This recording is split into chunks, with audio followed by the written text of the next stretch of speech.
Hello guys, good day to all of you. मैं Manoj competition point पे आप सबका स्वागत करता हूं।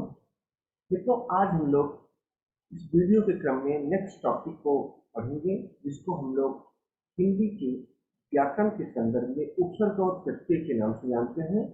जैसा कि नाम से स्पष्ट है, उपसर्ग जो किसी भी शब्द के शुरुआत में वर्ण के रूप में जुड़कर और प्रत्यय किसी भी शब्द के उस शब्दांश के अंत में जुड़कर उसके अर्थ में एक नयापन लाने की कोशिश करता है। उसको उस स्थिति के अनुसार व्यवस्थित करने के लिए ये शब्दांश उपयोग में आते हैं। तो आइए हम लोग एनसीईआरटी के एक शॉर्ट सिलेबस के तहत हम इसको देखते हैं कि कैसे उपसर्ग और प्रत्यय का कॉन्सेप्ट आगे बढ़ता है, कैसे संस्कृत से ये हिंदी में आए हैं और ज्यादातर शब्दों को संस्कृत से आज भी उपयोग किया जाता है। तो आइए हम लोग स्क्रीन के माध्यम से इसको देखते हैं और समझते हैं। सबसे पहले हम लोग बात करते हैं, शब्दों की दो श्रेणियां होती हैं, मूल शब्द होता है और एक व्युत्पन्न शब्द होता है या उससे उत्पन्न शब्द। तो वास्तव में मूल शब्द जो है वह रूढ़ शब्द होता कहा जाता है और व्युत्पन्न शब्द मुख्यतः उपसर्ग और प्रत्यय के योग से बनने वाले शब्द होते हैं। तो रूढ़ शब्द और व्युत्पन्न शब्द, रूढ़ को हम मूल शब्द कहते हैं और उपसर्ग और प्रत्यय से जो मूल शब्द में जुड़ाव होता है तो उसे हम व्युत्पन्न शब्द कहते हैं, जो यौगिक शब्द के ही। इस अध्याय में हम लोग इसको देखेंगे। तो सबसे पहले हम लोग बात करेंगे उपसर्ग का।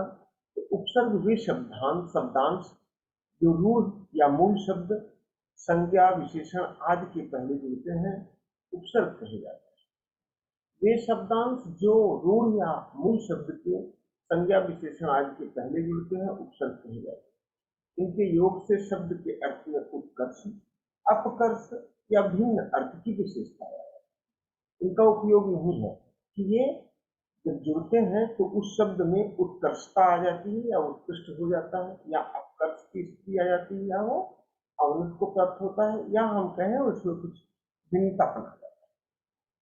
मूल शब्द जैसे दान, ज्ञान, गुण है, तो इसमें अगर हम दान में उपसर्ग आ जुड़ जाता है तो ये आदान हो जाता है, प्र उपसर्ग जुड़ जाता है तो प्रदान हो जाता है। ज्ञान मूल शब्द में उपसर्ग जुड़ जाता है तो ये अज्ञान, वि उपसर्ग जुड़ जाता है तो विज्ञान। तो यहाँ भिन्न अर्थ प्रकट कर रहा है।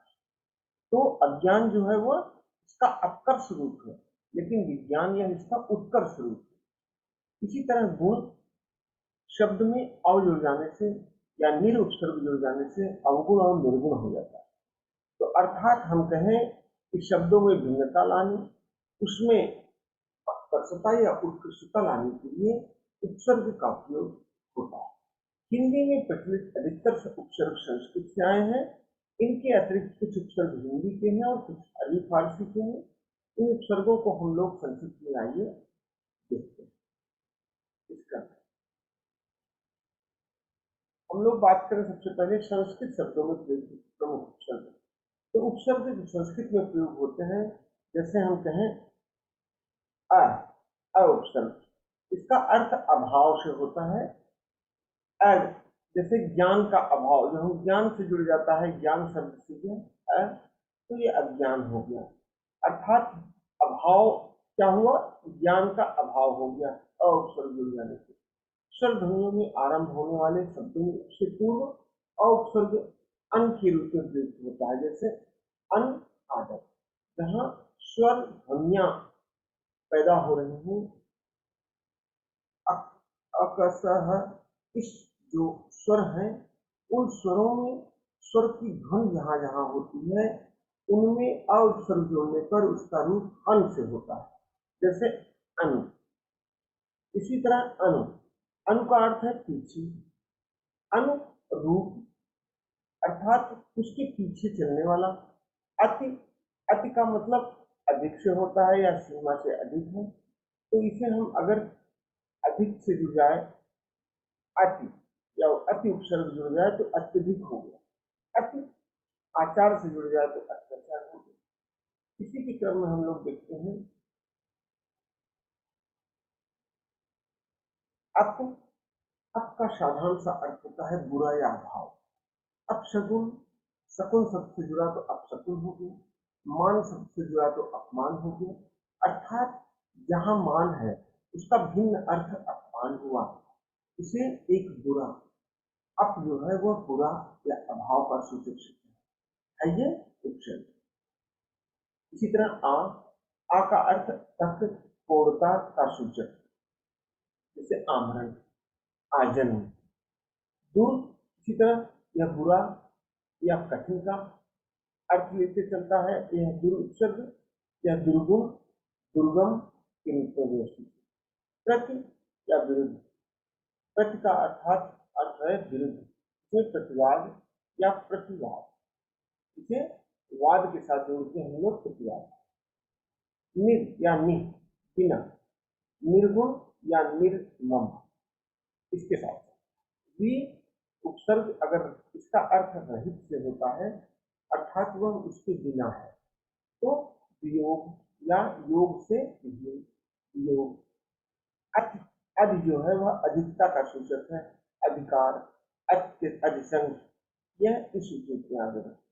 सु अच्छा, अच्छा के रूप में सु को हम जैसे पुत्र के साथ जोड़ दिए तो वो सुपुत्र, स्वागत के साथ जोड़ दिए तो स्वागत, इसी प्रकार यह इनके क्रम में आगे बढ़ता है। सुदिन, अभी, अभी का अर्थ है अत्यधिक, अर्थात अभी जो है वह अगर किसी शब्द के साथ जुड़ता है जैसे मान के साथ जुड़ता है तो अभिमान हो गया, अर्थात जहां मान की अतिशयता आता है तो अभिमान में हो जाता है।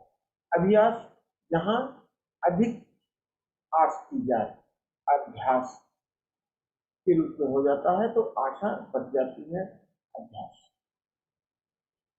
इस प्रकार हम लोग देखते हैं हिंदी के कुछ अपने उपसर्ग हैं, जैसे अ के बिना, अन के बिना, जैसे अज्ञान से जुड़ा अज्ञान, अनपढ़ के साथ जुड़ा अनपढ़, दु बुरा अभाव या दुकाल, दु बला दुबला, नि के बिना निकम्मा, नि और दर निडर, भर अधिकाधिक या पूर्ण, भर पेट, भर सर।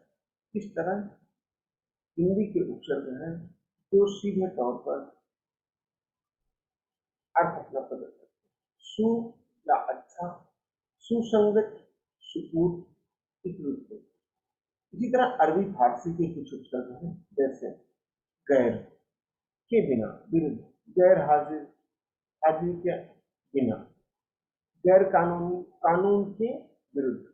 तो इन शब्दों का अरबी फारसी से शब्द लिए गए हैं, गैर, ना, बद, वे, ला। तो ना का अर्थ है नहीं से, ना समझ, बद का अर्थ है बुरा, तो कहते हैं बद अच्छा बदनाम बुरा। तो बद जो है वो सीधे सीधे बुरा है, लेकिन बदनाम अगर कोई हो गया तो वह बद से भी बुरा हो जाता है। बद शकल, बद तमीज, बे के बिना, बे ईमान, ला बिना, लाकार बिना, लापता, लापरवाह, इस रूप में होता है। आगे हम लोग अब बात करते हैं प्रत्यय। प्रत्यय शब्द जैसे उपसर्ग किसी भी शब्द के शुरुआत में जुड़ता है उसी तरह प्रत्यय भी होता है। यह शब्दांश है जो रूढ़ या मूल शब्द के अंत में लगकर नए शब्द बनाते हैं, ये प्रत्यय कहलाते हैं।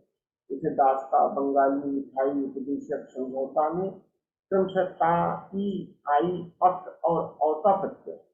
जैसे ता दास्ता में, ई बंगाली में, मिठाई आई, उपदेशक अक, समझौता औता, ये शब्द जो हैं शब्दांश से लास्ट में जो जुड़े हैं वो सीधे तौर पर प्रत्यय का प्रारूप प्रदर्शित। संस्कृत शब्दों में प्रयुक्त प्रत्यय का कुछ उदाहरण है जैसे अक, रक्षा के साथ जुड़ता है, रक्ष धातु से ते रक्षक हो गया, हिंस धातु से जुड़ा हिंसक हो गया। अन, अन यह पाल शब्द से जुड़ा पालन हो गया, सास से जुड़ा शासन हो गया। अना, बंध से जुड़ा तो बंदना, तुल से जुड़ा तुलना। आ, सुख से जुड़ा तो सुखा, इसी रूप में ये शब्द नया अर्थ प्रकट करते हैं। आगे हम देखें धातु में लगकर विशेषण बनाने वाले प्रत्यय, जैसे अनीय धातु रूप है पूज, तो पूज में अनीय प्रत्यय जुड़कर पूजनीय हो जाता है। दर्श धातु में अनीय प्रत्यय जुड़कर दर्शनीय हो जाता है। इत प्रत्यय जो है वह लिख में जुड़कर लिखित हो जाता है। शिक्ष धातु में जुड़कर शिक्षित हो जाता है। यह प्रत्यय पूज के साथ जुड़कर पूज्य हो जाता है। इसी के क्रम में हम लोग देखें तो ये आगे बढ़ते हैं। अब हम बात करते हैं धातु से भिन्न शब्दों में लगकर संज्ञा बनाने वाले प्रत्यय। जैसे कोई धातु से भिन्न शब्द हो, उनमें ये प्रत्यय जुड़कर उसे संज्ञा बना देते हैं। जैसे मधुर में मधुर एक भाव है, उसके साथ इमा प्रत्यय जुड़कर मधुरिमा एक संज्ञा के रूप में बदलते। ता प्रत्यय मूर्ख के साथ जुड़कर मूर्खता बनती। त्व पुरुषत्व पुरुष के साथ जुड़कर त्व प्रत्यय पुरुषत्व। मान बुद्ध के साथ जुड़कर बुद्धिमान। दया धन आदि के साथ वान का प्रयोग होता है, जैसे दयावान धनवान। मान से स्त्री लिंग मति और वान से वती बनता है, जैसे आयुष्मती श्रीमती। इस क्रम में ये अपना रूप प्रदर्शित करते हैं। गुणवती सौभाग्यवती, ये वती प्रत्यय इसमें जुड़ता है और वो एक प्रारूप प्रदर्शित। इसी प्रकार अगर हम लोग बात करें धातु से भिन्न शब्दों में लगकर विशेषण बनाने वाले प्रत्यय, जैसे आलू इक, ये धातु से भिन्न शब्दों में से दया प्लस आलू दयालु, श्रद्धा प्लस आलू श्रद्धालु, शरीर प्लस एक शारीरिक, विज्ञान प्लस एक वैज्ञानिक, उद्योग प्लस एक औद्योगिक, भूगोल प्लस एक भौगोलिक, ये इसी क्रम में अपना रूप प्रदर्शित करते हैं। आगे हम लोग बात करते हैं प्रत्यय में, तो प्रत्यय जो है इक प्रत्यय लगाने से शब्द के प्रारंभिक स्वर अ ई या उ बदलकर आ ए और ओ हो जाते हैं। यहाँ सीधे तौर पर बताया गया है इक प्रत्यय लगाने से शब्द के प्रारंभिक स्वर अ ई आ उ ये बदलकर आ ए और औ हो जाते हैं। जैसे इक पुष्प में इक प्रत्यय जुड़कर पुष्पित हो जाता है। अंकुर प्रत्यय अंकुर में इक प्रत्यय जुड़कर अंकुरित हो जाता है। तीन में तीन प्रत्यय कुल के साथ जुड़कर कुल्ली, नव के साथ जुड़कर नवी, भारत के साथ जुड़कर भारतीय, राष्ट्र के साथ जुड़कर राष्ट्रीय, दाई सुखदायक या सुखदायी, सुख के साथ जुड़कर सुखदायी हो जाता है। दायक दुख प्लसदायक या दुखदायक। इस तरह ये अपने प्रारूप में चेंज होते रहते हैं। इसी उदाहरण है मैं, जलमय, सुखमय, ये सीधे तौर पर प्रत्यय का प्रारूप रह सकते हैं। इस तरह हम लोग जानते हैं कि प्रत्यय दो प्रकार के हैं। ये प्रत्यय जो धातु से जुड़कर संज्ञा विशेषण शब्द बनाते हैं। पठ से पढ़ाई, टिक से टिकाऊ, पठ धातु में आई और टिक में आऊ प्रत्यय जुड़ता है। दूसरे में वह प्रत्यय जो धातु से भिन्न किसी शब्द के अंत में जुड़कर नए शब्द बनाते हैं, जैसे नौकर से नौकरानी, मम से ममता, शक्ति से शक्तिमान। नौकर में आनी मम में ममता और शक्ति में मान प्रत्यय जुड़ा है। हिंदी में अधिकतर प्रत्यय संस्कृत से आए हैं। इनके अतिरिक्त कुछ प्रत्यय हिंदी के अपने हैं और कुछ प्रत्यय अरबी फारसी से आ गए हैं। कुछ इनके उदाहरण हैं जिनको हम लोग इस क्रम में देखते हैं।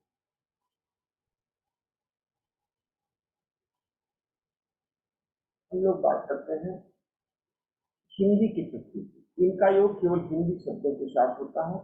संज्ञा बनाने वाले प्रत्यय में प्रत्यय ई, हंस के साथ हंसी, खुश के साथ खुशी, आन प्रत्यय उड़ के साथ आन पुराण, मिल के साथ मिला, आप प्रत्यय मिलाप, आव प्रत्यय चुनाव, क प्रत्यय बचत, खत खपत, ती प्रत्यय बढ़ती घटती, आई प्रत्यय लड़ाई, पढ़ पढ़ाई, औती प्रत्यय बाप प्लस औती बपौती, इस क्रम में इनको जोड़ा जाता है। पन प्रत्यय पागलपन, बच्चापन, इस रूप में इनको देखिए।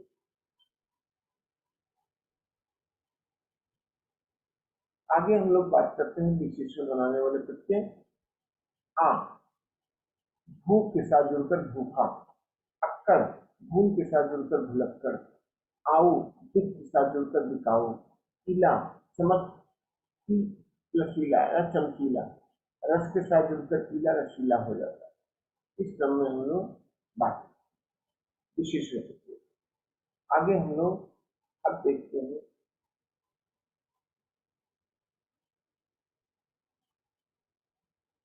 ऊ प्रत्यय जुड़ता है पेट के साथ, ऊ प्रत्यय पेटी, ढाल के साथ ढालू, ऐसे बदलते।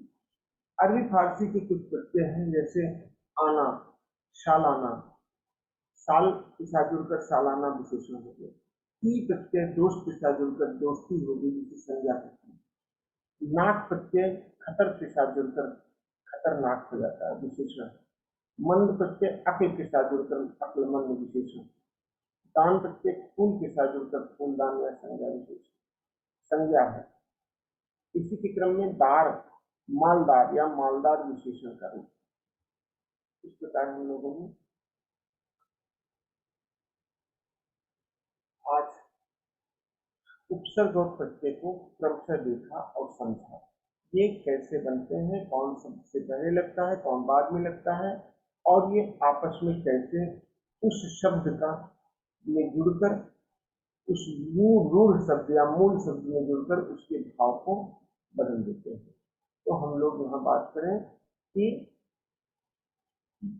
उपसर्ग या प्रत्यय वे योग होते हैं जो अर्थ में उत्कर्ष और अपकर्ष से अभिन्नता लाने की विशेषता रखते हैं। तो इसको हम वीडियो को चाहेंगे कि आप लाइक करें, शेयर करें, सब्सक्राइब करें और इसका आप बार बार मनन करें, तो आपके भी दिमाग में बैठ जाएगा कि क्या